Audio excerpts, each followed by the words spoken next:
विधान भवन परिसरामध्ये संजय शिरसाट बोलत आहेत, थेट जाऊयात। शिरसाटची कालची भेट जी झाली ती भेट कुठेतरी काँग्रेसला आणि शिवसेनेला राष्ट्रवादी काँग्रेसला देखील शव देण्याचा प्रयत्न आहे का?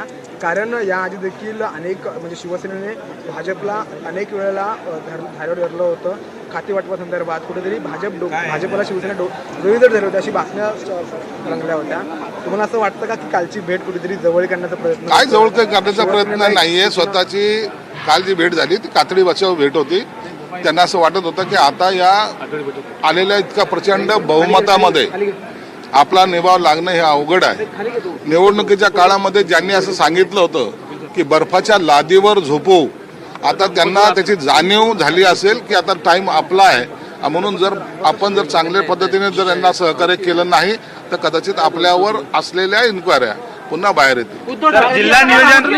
जिल्हा नियोजन उद्धव ठाकरेंनी काल भेट नाही घेतली, मुख्यमंत्र्यांची भेट घेतली काल त्यांनी। अहो ते त्यांचा आपसातला मामला आहे, आघाडी राहिली कुठं? महाविकास आघाडी वाटते का टिकेल? महाविकास आघाडी टिकेल असं वाटतं? महाविकास आघाडी मुळात राहिलेली नाहीये। महाविकास आघाडीने एकमेकाला पाडण्याचं जे काम केलंय त्याचा परिणाम तुम्हाला या निवडणुकीमध्ये दिसून आलेला आहे। म्हणून आता ना नाना पटोले त्यांच्याशी भेटणार, ना उद्धव साहेब त्यांच्याशी भेटणार, कोणी कुणाशी भेटणार नाही। वेगळ्या चेहऱ्याकडे त्यांचे झालेले माना झालेले आहेत आणि शरद पवार साहेब कधी काय निर्णय घेतील हे अधिवेशनाच्या नंतर किंवा त्याच्या आधीच तुम्हाला कळेल। विधान परिषद सभापती पदी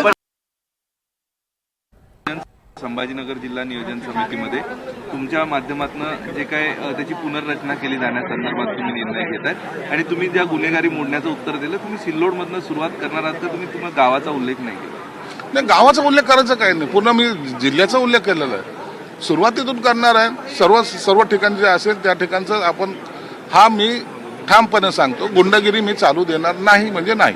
सर तुम्ही यांना म्हटलं शरद पवार काय निर्णय किती सांगता येत नाही, काय वेगळा निर्णय होऊ शकतो का? शरद पवार येते तुम्हाला कुठे दिसतात? सुप्रियाताई बोलताना दिसते का? सुप्रियाताई बोलताना दिसते कुठे? त्यांचे कोणी आणखीन प्रवक्ते कधी बोलताना दिसतात? याचा अर्थ समजून घ्या। जेव्हा ते सर्वजण शांत असतात त्या टायमाला समजायचं की एक वादळ आता निर्माण होणार आहे। काय वादळाचा अर्थ काय येऊ शकतात? बर्ज होऊ शकतात? वादळाचा अर्थ काही नसतो, वादळ हे कुणाला उद्ध्वस्त करत असतं। शिरसाटजी, आज विरोधकांचं पायऱ्यांवरती आंदोलन होतं शेतकऱ्यांच्या प्रश्नाला घेऊन, मात्र जयंत पाटील आज 2 दिवसांनी विधान भवनात आले आणि महाविकास आघाडीचं आंदोलन सुरू होतं, त्यात सहभागी झाले नाही, त्या आंदोलनाला पाठ फिरवली। गेल्या अनेक दिवस चर्चा सुरू होत्या की जयंत पाटील ही वादळाची सुरुवात आहे, समजून घ्या। लोकशाही पडली तर महाविकास आघाडी राहिली कुठे असं विधान शिरसाट यांनी केलं आहे। तर कालच्या फडणवीस आणि उद्धव ठाकरे यांच्या भेटीवरून सुद्धा त्यांनी महत्त्वाचं भाष्य केलंय। दुसरीकडे शरद पवार कधी काय निर्णय घेतील हे तुम्हालाही कळणार नाही असं महत्त्वाचं आणि तितकंच मोठं विधान संजय शिरसाट यांनी केलंय।